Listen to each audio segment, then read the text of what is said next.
They say legends never die, but what if a legend was so extreme, so larger than life, that people still debate whether his story was even real? Wilt Chamberlain wasn't just a basketball god, he was a force of nature. He dominated the NBA so hard that the league had to rewrite its rulebook just to slow him down. But off the court, his life was so wild, so insane, that even Hollywood wouldn't dare to script it. Most people remember Wilt for dropping 100 points in a single game, a record that stands untouched to this day. But there's another number, a number so scandalous that it overshadowed his entire career: 20,000. That's how many women he claimed to have been with. Sounds impossible, right? Was Wilt telling the truth, or was this just another myth adding to his legendary status? Most NBA legends have the same cliche backstory. Basketball was their first love, their lifelong dream. But Wilt, he didn't even like basketball at first. Born on August 21st, 1936 in Philadelphia, Wilt was different from day one. By age 10, he was already 5 feet 11 inches, the height of an average adult male. But while most kids his size were dreaming of dunking, Wilt was obsessed with track and field.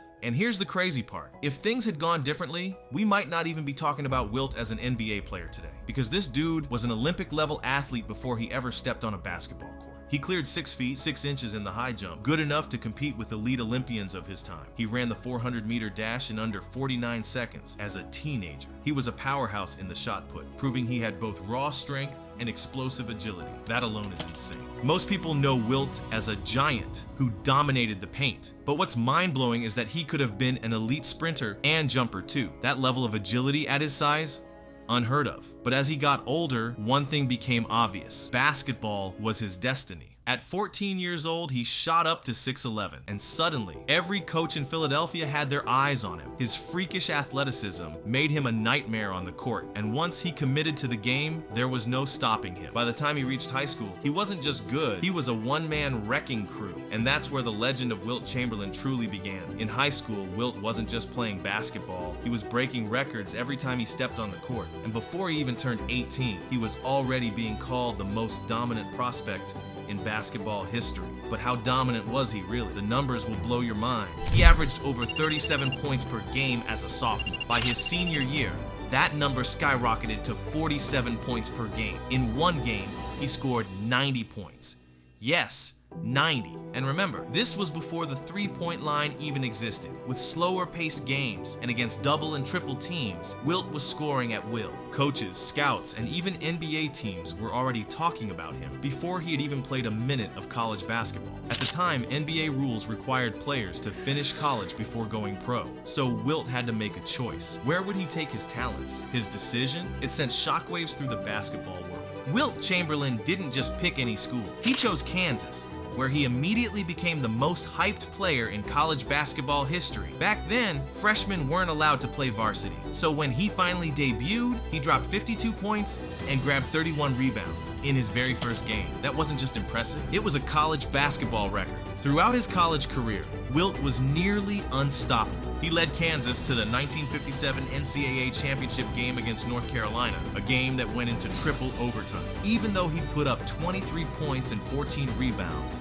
Kansas lost 54-53. It was one of the most painful losses of his career. But there was a bigger problem. He hated how teams played against him. Opponents didn't try to beat him. They stalled the ball, refusing to shoot just to keep it out of his hands. College basketball was too restrictive. So after just 2 seasons, Wilt made a shocking decision. He left early to go pro, and in 1959, it finally happened. The NBA was about to get its most dominant player ever. Wilt Chamberlain didn't just join the NBA, he took over from day one. His rookie season, one of the greatest in history, and soon, he would set records that still stand today. But with all that dominance came one of the most heated rivalries in sports history. He was drafted by the Philadelphia Warriors, and from the very first game, he made it clear. This wasn't just another great player. This was something the league had never seen before. Most rookies need time to adjust to the NBA, not Wilt.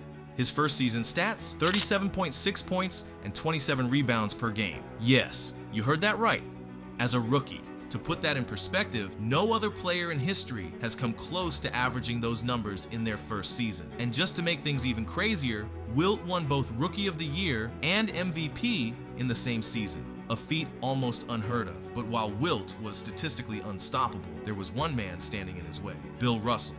And this set the stage for one of the greatest rivalries in sports history. Wilt vs. Russell wasn't just about two great players battling it out. It was a war between two different ideologies. Wilt was the unstoppable force, a one-man wrecking crew. Russell was the immovable object, a defensive genius and the ultimate winner. And in their first ever matchup, Wilt dominated with 30 points and 28 rebounds. But Russell's Celtics won the game. It was a script that would repeat itself for years. Wilt was the most dominant player, but Russell was the one lifting championship trophies. Still, Wilt was just getting started, and soon he would do something so insane, so completely unthinkable, that even today, it seems like fiction. Because in just a few short years, Wilt Chamberlain would make history with the single greatest scoring performance of all time. March 2nd, 1962, a night that will never be forgotten. Wilt Chamberlain walked into a gym in Hershey, Pennsylvania, and left with a record that will never be broken. Because on that night, he did what no NBA player before or after has ever done.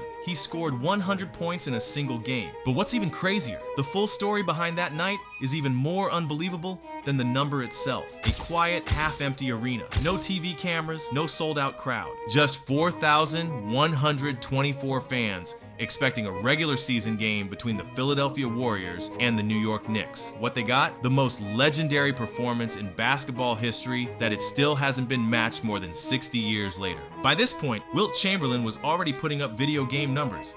That entire season, he was averaging 50.4 points per game. 50 points per game.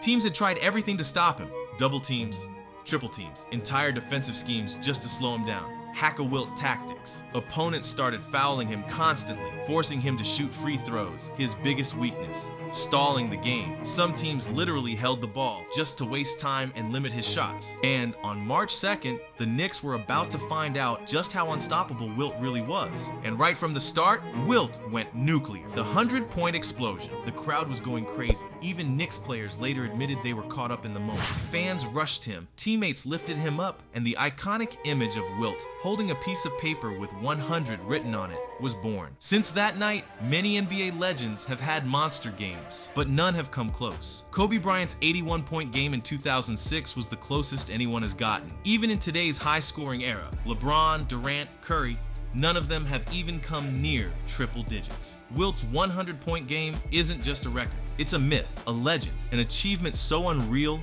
that it may never happen again. But despite all his dominance, there was one criticism that haunted Wilt for years. If he was so unstoppable, why didn't he win more championships? But in 1972, he finally shut everyone up. Wilt Chamberlain was 35 years old and no longer the high-scoring machine he once was. But this time, he didn't need to score. Playing for the Los Angeles Lakers, Wilt changed his approach. He focused on defense and rebounding instead of trying to outscore everyone. He let teammates like Jerry West and Gail Goodrich handle the offense. He still dominated the boards, averaging 19.2 rebounds per game, and the result? The greatest regular season in NBA history. They won 33 straight games, an NBA record that still stands today. And in the finals, Wilt took over. He sealed the title with 24 points, 29 rebounds, and 8 blocks. The Lakers won the championship, and Wilt was named Finals MVP. With that second ring, Wilt had nothing left to prove. Wilt Chamberlain's basketball records were legendary, but the most shocking number attached to his name wasn't about points or rebounds. It was 20,000, the number of women he claimed to have been with. Where did the 20,000 number come from? In his 1991 autobiography, A View from Above, Wilt made the claim that he had slept with 20,000 women. Let's break that down. That would mean 1.6 women per day, every single day for 35 years. The media lost their minds. Critics said Wilt was exaggerating. Fans were shocked, but Wilt never backed down. He insisted the number was real, even saying he had kept notes of his encounters. Was it even possible? People have tried to debunk or verify Wilt's claim, and while it sounds insane, here's what we know.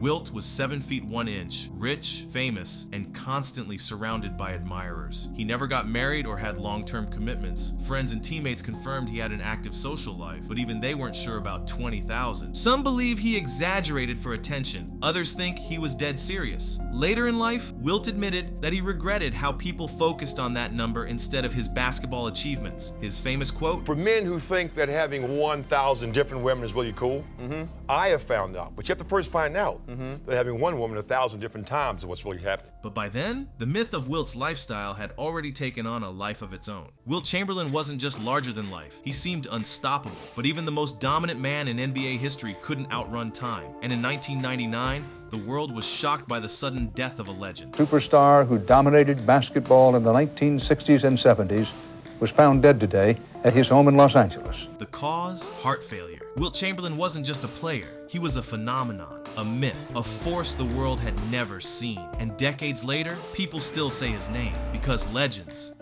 they never die.